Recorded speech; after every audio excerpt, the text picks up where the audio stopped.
I'm Chris from Redmen TV. Do us a favour, do yourself a favour and subscribe to the Liverpool Connection podcast. Do it.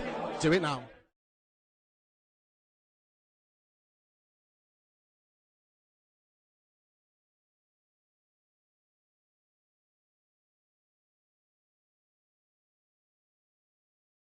Hi everyone, and welcome to another story episode of the Liverpool Connection podcast. I am your host, Daz.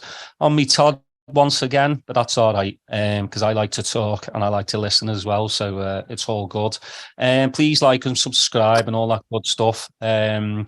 Just want to say we've got our 3-year anniversary podcast episode coming up, and that is with Jan Molby. So that's a cracking one. I just talked to him on Monday, and that's another tick off my bucket list of players to chat to. Anyways, let's get down. We've got a musician today. Plays all over Liverpool, and also fellow Red is Andy Hodgson. So welcome to the pod, mate. Yeah, nice one for having us on. All good. So let's crack on and talk about your love for Liverpool Football Club and when that started for you. Yeah, well, as far as I remember, really, because I grew up in Wilver Road, next to Skerries and the Arkle. So like, since I was young, it was just like rife. You know what I mean? Every weekend, like, I'd always be like playing in the streets, and with all the Reds just flooding all around, and I couldn't even give you the date or when I started loving them. It just sort of like happened. It was just natural to me. You know what I mean? But yeah, I loved it. Loved it, and ever since, like, I've travelled. Like, my dad always took me to the games when I was younger, going to the away games, which I loved more. He used to just sit me down on the couch, and I'd have like my little drink and packet of sweets and stuff like that. And yeah, just some good memories. Like, did your dad have to put his hands over your ears on the coach? Nah, no, it was just like. It's the culture, wasn't it? Get used to it, you know what I mean? Get used to the songs, get used to all the banter, it was the best part of it. There was just something special about the away games, more than the home ones. Like, it's the whole adventure, isn't it? Yeah, well, it's a journey, isn't it? Yeah. Something always happened, you know what I mean? It was just a laugh. And I loved being around all the adults, like, you know what I mean, getting stuck into it, like, so. Well, I mean, when you're on the coach as well, not just, the chance and everything, but you get to hear people's stories as well, Yeah. Like the older lads love telling the young lads, I've done this and I've done that, Yeah. You look up to them. Yeah, that's right, yeah. I find, like, I kind of do that now. Like, I'm 35 now, you know what I mean? But, not quite there yet, but I find myself now doing that to the younger lads, you know what I mean? When I remember when it was me, I used to listen to all the other fellas talking about, like, the 70s and the 80s and, that kind of thing, like. So what did you go to your European matches as well with your dad? Yeah, well, we went to, I always remember going to Barcelona in 2007. It was the away game. I think that was the first leg. If you remember when Bellamy and Risa had that thing with the golf club. Yeah. And I always remember that game. Like, I think I had a hotel. We never got a hotel. Then one got sorted, like, last minute. And it was a fucking great hotel as well. It was like, what's it look like? I can't even remember now. Anyway, it was a great hotel. And we ended up getting tickets in the away end. So we weren't, like, up in the gods. We were, like, in the bottom corner. But I was, like, separated from my dad. He was, like, 100 yards over there. So I was like, shit. I don't know how bad the away fans were, or what would you like with the, you know what I mean? But no, it was great. And their fans are unreal. They were brilliant. They knew I was on my own. I had me the pro top on, like, they would do that sound. And I'll never forget that stadium. Oh, it's beautiful, isn't it? If I remember rightly, I think it was 87,000 that night. I remember him saying it over the tannoy, like, and never been to anything like it. But yeah, I'll never forget that one. That was a really good trip. Yeah, it seems like more and more there's younger supporters going to away matches. I've noticed, not as much like at Anfield, but more so away matches. Yeah, it's picked up a bit of it. It's getting more popular now, isn't it? To go to the away games, like all these young lads. And it's great. It's good to have like the young lads going, and girls, getting into it. I think it's brilliant. Like, I can't go to many of them anymore. With me gigging and that, like, I'm always, it's my full, like, my job now, so I can't go to as many of them as I'd like to. But when I do, like, I just love it. I love the away games more than the home games, obviously. Well, you can tell even on the telly when you're watching the away matches, like, you can hear the Liverpool supporters just giving it. I mean, sometimes, especially this season with Anfield, it has been like silent for a while. Yeah. When you see the pictures or the videos from the away matches, they're going nuts. I love it. Like the Leeds match, the away end was absolutely boss. I mean, you could hear them all, and it was just great to see. Thank God we won. I know, yeah. Yeah, it's few and far between this season, isn't it? It's just one of those. I think, like, at the start of this season, like, I was telling me mates as well. I mean, I had Liverpool up there. I mean, I wasn't even thinking top four. I was thinking like going for the title, and then everything just kind of caved in, and it just it's one of those, isn't it? Though, but I think it's weeding out some of the bandwagon fans as well, which is definitely. You go on Twitter and you just see the toxic comments over and over again of just it bores me to death having to read some of that crap. I'm just like, you're not a Liverpool supporter. You just, I don't know what you are, but I mean, we've seen it all. Win, lose or draw, you're still a Liverpool supporter. Yeah, and do you know what? You hit the nail on the head there. Like, it's the social media. It's getting out of hand, I think, and I have a little flip through, and then I used to comment, because I used to get wound up, like, I used to sit there, and I'd see some comments, and I'd bite sometimes. Sometimes I'd just go, Joe, what? Like, you're missing the point. You know what I mean? But I don't anymore, because it's social media, and everyone's got a little outlet, haven't they? They need to just, like, they feel like they just need to attack and then turn the phone off and then go back and do what they're doing. Yeah. It's poisonous. Well, there's a difference between having a good conversation about what's wrong with the team, and everybody from the players through to FSG and Klopp, it is a bit of their fault. They're slagging them off like every single day. Like I see, I just don't get it. I mean, I'd be going crazy, if every day I was just saying the same stuff. FSG out, Klopp needs to go, all this stuff. It's one of those, isn't it? It's easy to just get on a keyboard and type crap in. It's funny, isn't it? Like, we see it all over Twitter, Facebook, Instagram, and stuff, like. But you never see it at the ground, our own games. You never see any of it, not even just nothing. So where's it coming from? You know what I mean? But you were saying something before about the decline of the start of the season.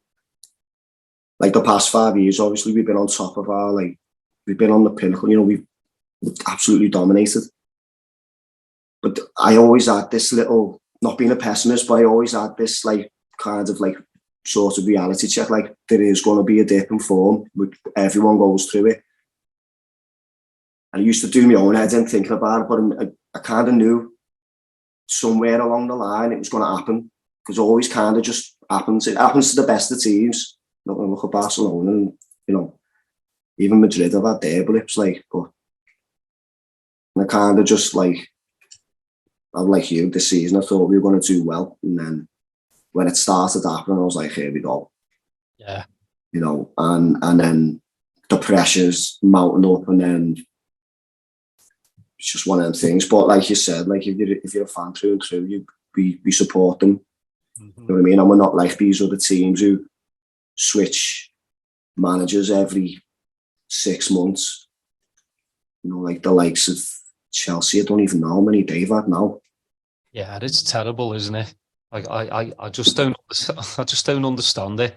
And then the whole thing with Klopp, for me,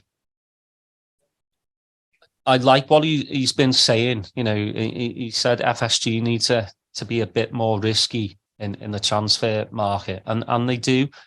But we also know, like, unless you just come on board as a Liverpool supporter this past season, FSG have done the same business for the past, 10, 11 years now. It's not going to change. Mm. It just isn't. And I think everybody, you know, the Bellingham, of course we want Bellingham. Of course we do. You know, he's a top player at 19. But, you know, if the price isn't right, and one player is not going to change a team, so why not get 3 players for that price? You know, yeah. And I'm all right with that. I mean, again, I am not a world-class manager. Neither are you. Neither of the millions of people on Twitter. There's only one world-class manager, and his name is Jurgen Klopp. Yeah. So he'll make the decision on who we can get and who we can't. So yeah. I'm not one of these, like, because there's a lot of people out there, they're more interested in transfers than they are the actual football match. You know, yeah. We didn't win the transfer window this season. You know, I don't understand that, you know, and people just going on like FSG aren't going to put money in the summer. Of course they are. Because if they don't, Klopp will eventually go, I've had enough. And to keep the club at, you know, the price, 4.5 billion, we've got to get back in the Champions League. So it would be in their best interest, FSGs, to put, you know, get the players that Klopp needs. So people just need, you know, they're throwing their toys out the pram, aren't they? Exactly. You know, stamping their foot like a 2-year-old does when they don't get their way.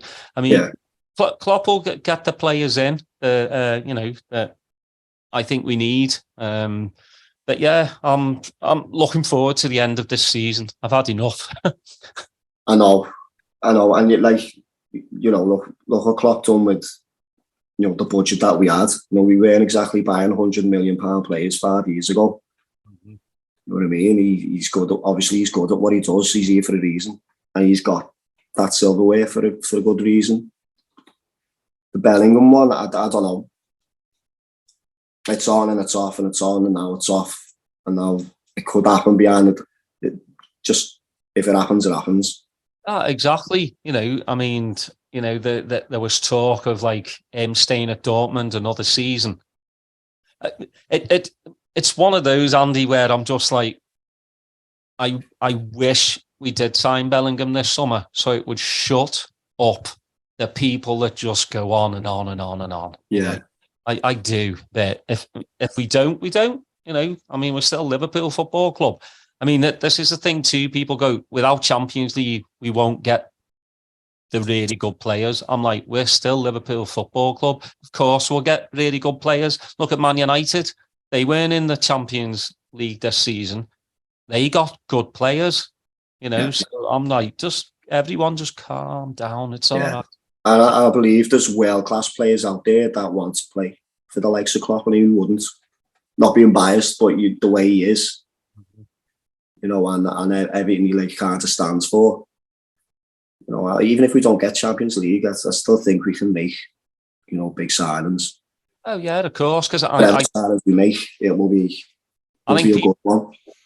The good thing is we still have Klopp, and I think people believe in his project. Yeah. You know, when he tells them, like, look, that this was a off year, that next season, come on in and we'll get back in the Champions League and we'll battle for the title and all that. People, yeah, they just need to take a deep breath, because it's been toxic. Yeah, you know, and I think everyone forgets we've you know, we've been challenging City the past couple of years as well, and they're you know, multi-billion-pound team. You know, they've got 2 world-class players, probably more in every position, who just power through the league. So, but we're not that club. Well, I'm thinking, if Arsenal don't win the league and City, you know, win it, what's the Arsenal fans start going, now I know how you feel, Liverpool? I literally said that last night. Because that's what it is. Yeah. I don't think people have really understood how far we've pushed City. Because I think if there wasn't a Liverpool, you know, the league would have just been a farmers' league. I mean, we have pushed City, you know, nearly every season, and now Arsenal are feeling, you know, the pressure. And, you know, I've got a couple of Arsenal mates as well, and now they're just going, well, you know, City've got all that money. And it's like, where were you last season? When Liverpool fans were going, you know, City have all this money, you know, and these backhanded payments that are going out, obviously. Yeah, I'm like, don't start complaining. Yeah. Yeah, I don't know if you watched the game last night with Chelsea and Madrid. Yeah. And, you know, Chelsea proper went for it, you know what I mean? And fair play to them. They went out and tried to play them, like, but, you know, the way Madrid was, it was almost like what they did to us, you know what I mean? They just sort of went, it's time now, like, let's just put 2 goals in, like it was nothing. And I was saying to my mate there, I said, like, you know, if you like say it, it's not so funny, is it? It's not funny now, like, you know, when it's you, it's frustrating, like, but, you know, a few of my mates, like, one of my best mates here, he's a United supporter, like, and we watch all the games. And it's just the same, it's the same thing, like, what you're saying about the Farmers League and these teams trying to compete, you know, for the top, like, it's ours. Because you need billions. Well, that's the thing, isn't it? I think money's ruining football. It's agent fees and everything. I mean, a lot of people spoke about Haaland and like, well, he was only 55 million. Really, was he?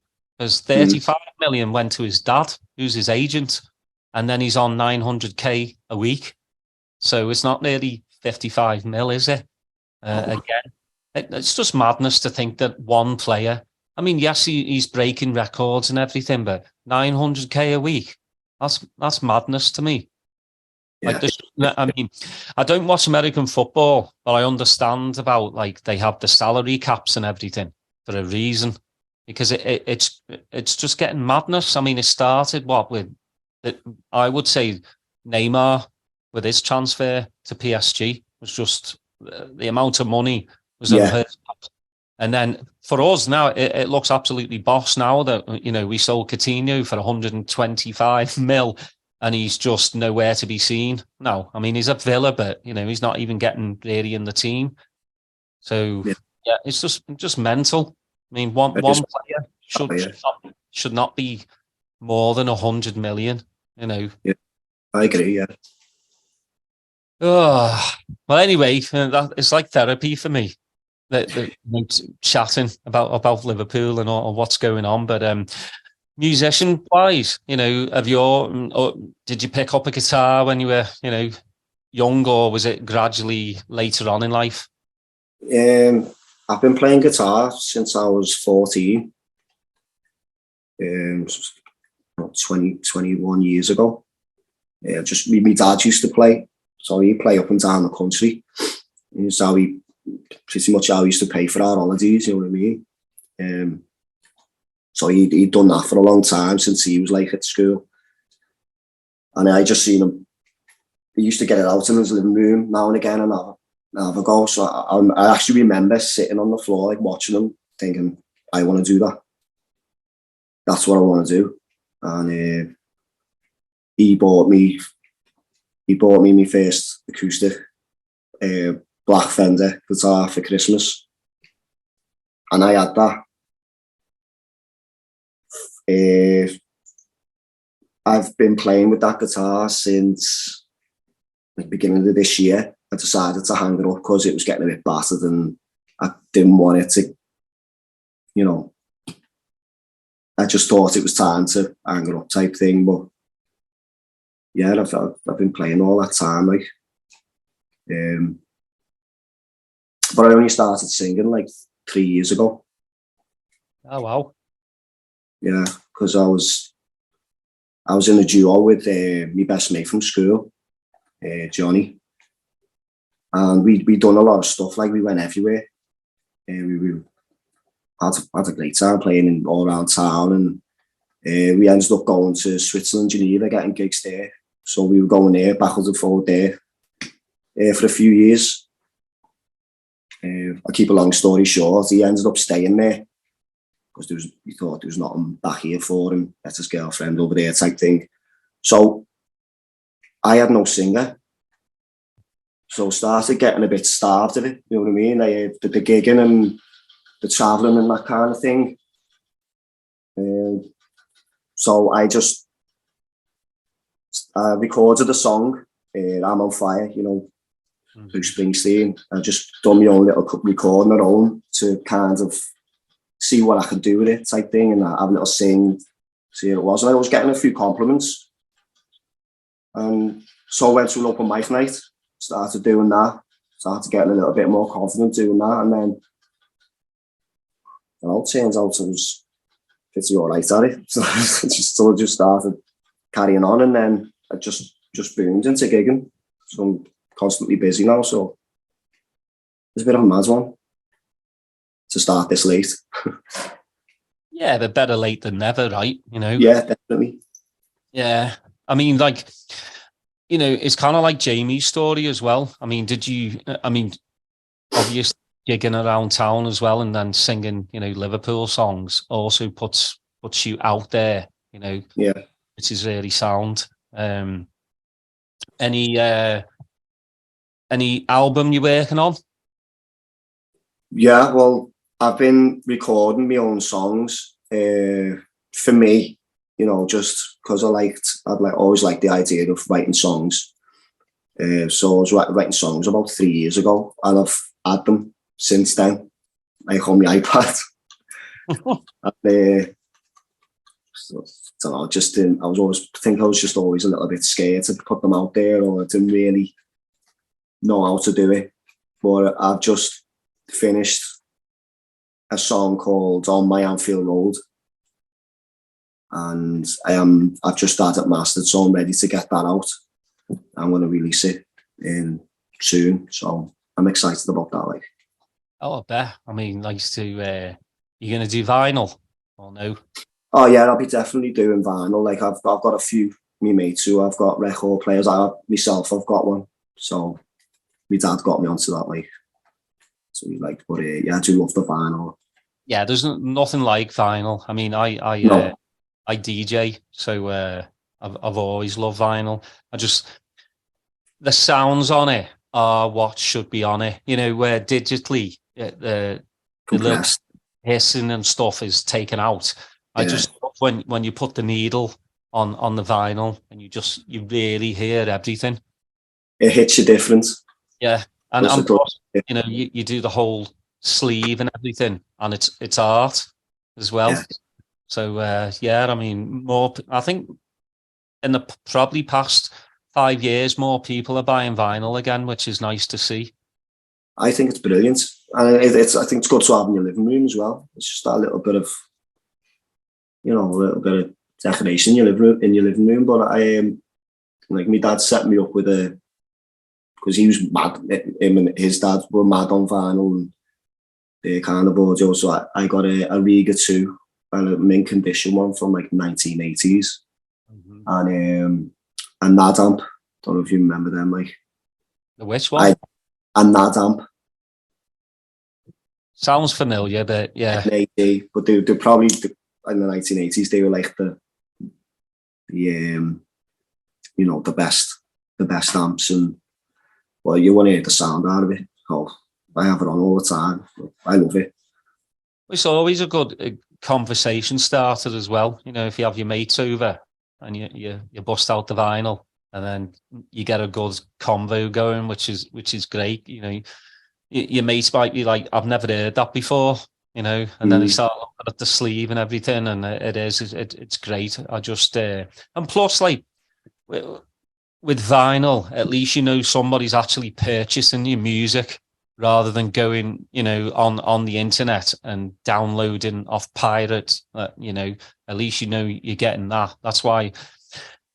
Yeah, I like Bandcamp a lot because, you know, a lot of indie labels are on there, independent artists, and they, you know, they do that Friday one where you get the full amount, which I think's great because, you know, you put yourselves out there, you know, you write these songs, you put them out there, and then people just like, I ain't paying for that.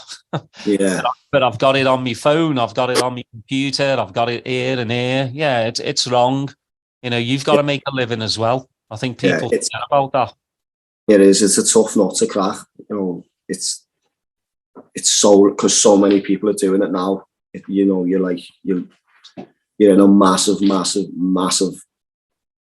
ocean. So you've got to be different. You've got to have, you know, you know what, nowadays it's not even like how good you are. Most of it now is like some sort of gimmick. Yeah, it's a brand. Yeah. Most of the time that's the case, but not all the time. Like, obviously you'll have something about you, but you know, especially in Liverpool's a hard nut to crack as well, because I always say we're the capital of music. You know, we are the hub for, like, you know, for music. Like, it's just rife, and it's got bigger over the past couple of years. You know, in town, especially the live music scene, and I love it. It's great. I love going to watch. You know, when I'm not playing myself, I like to go and watch live bands and singers, and it's just my favourite thing to do when I'm chilling. Like, that's the great thing about Liverpool. You can, any day of the week, you can see a really good band or, you know, a solo artist doing acoustic like every day of the week. Yeah, it's so weird when you say music capital as well. Where I'm living, Austin in Texas, they call that the music capital of the world, and I'm like, nah. Yeah, I mean, they have great venues here and everything and great musicians and stuff, but I'm just like, there's a bigger world out there, you know. Yeah. I think every city will kind of tell you they're the music capital of the world. Nashville, obviously, you know, over here as well. So it's just quite funny to hear people say that, and I just kind of giggle to myself a bit, like, nah. Yeah, maybe Texas, you know, but not the world. Come on. Yeah. I mean, they have got their own kind of like corner. You know what I mean? As far as music's concerned, I don't really know much about that kind of thing, but it's more like the blues, you know. Yeah, it's soul, blues, country. Yeah. I mean, it's great. You know, the blues. I love the blues. I mean, grew up. You know, my dad again got me onto the vinyl, which shipped it to me, and you know, just he was into heavy metal, blues, and soul.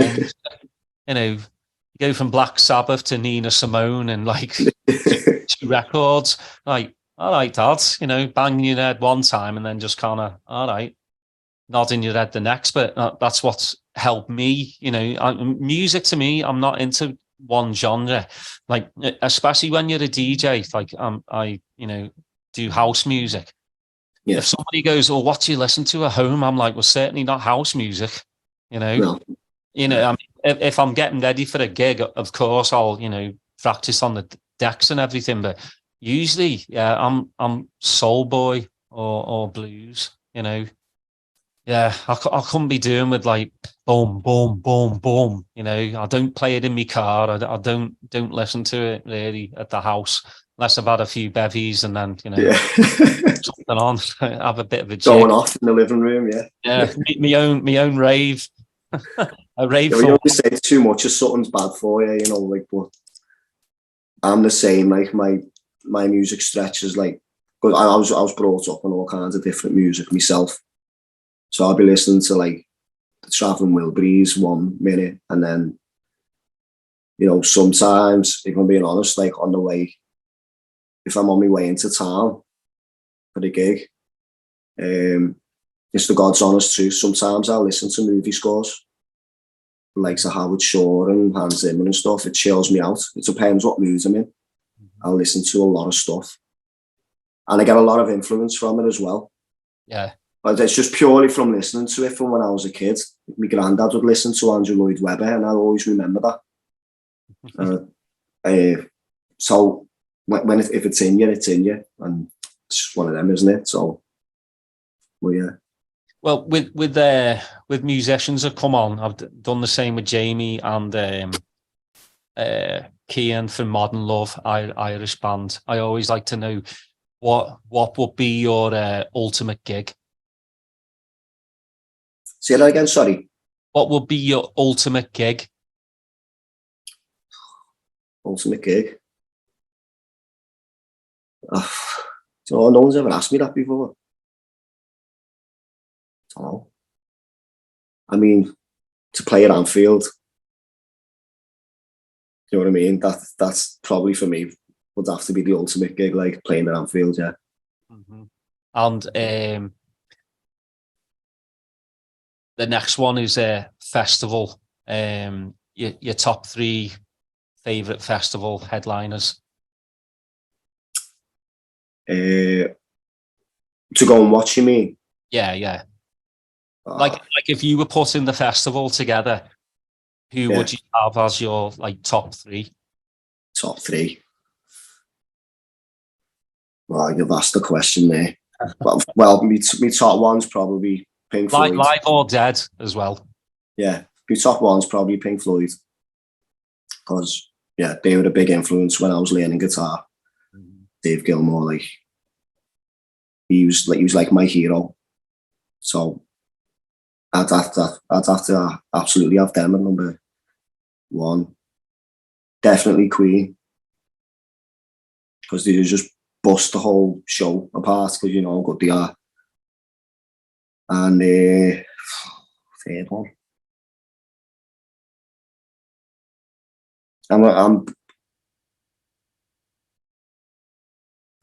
I could pick a load of absolute top bands, but for me, one of my absolute favourite artists is Ray LaMontagne. And he's an acoustic act, and I've been to see him before, and his songwriting, his voice, it like blows my mind.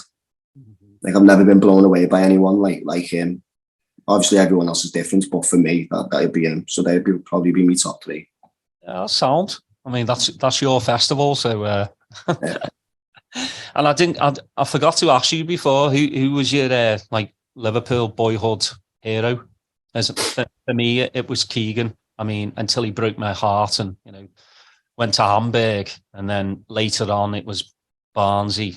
When I turned 18 or 19, yeah. So for you, who was it? When I was really young, funny enough, I used to love playing in goal. So when I was like, well, I must have been about 7 or 8, I think, at the time. So I loved Bruce Grobbelaar, and then it went on to David James. So when you're young, I had a fascination with them, like. And then I also loved Robbie Fowler. Mm-hmm. And and Barnsley as well. In fact, me and my older brother, we got 2 hamsters, and we called them. Was it? Well, I think actually one of them was Rushy. One of them was Rushy and Fowler. Sure, that was it. But yeah, then pretty much. Yeah, because you're a bit younger than me, so yeah, I'm in the Keegan era. Yeah, I've me mate has asked me to do like a story one as well, because I haven't really said, you know, my story and stuff. Yeah. He's like, yeah, we need to do one on you, and I told him a little story about like Keegan and stuff, but I'll keep that for my story. But yeah, I mean, to have a hamster named Rushy, yeah, Hello, kids in it. it is like, and also I think, you know, you bring it back where like we all used to play in the streets, like, you know, I miss that, and especially nowadays with kids, though, you don't really want them in the street. Times have changed, you know. I can remember like kicking me football in my neighbour's garden so many times, and he just got tired of like having to go out there and get it. Then he'd let me just jump over the fence every time I kicked it over. Yeah. I smashed so many windows and blame me mates. You know, I threw their football through the window. Like I actually smashed the window, and then just so I wouldn't get, you know, a beating, I threw their football through the window. I was like, that's not my football. Yeah, my mates weren't too happy because, you know, they got home and got a beating. I was like, oh well, Good old days. It's because you didn't think of it first. That's why. Yeah. No, times have changed, haven't they? Just playing, you know, shirts off as well. Just you know, put your shirts down for the goalpost and everything. It's just changed so much now, and I hate harping on and sounding like an old fart, but I do. I miss those days. You know. Well, me and the lads from school. Well, like you were saying there, me and the lads from school, every Saturday we'd get up at like 9 o'clock in the morning, go straight down to Stanley Park, and we'd just have like an 8-hour footy match.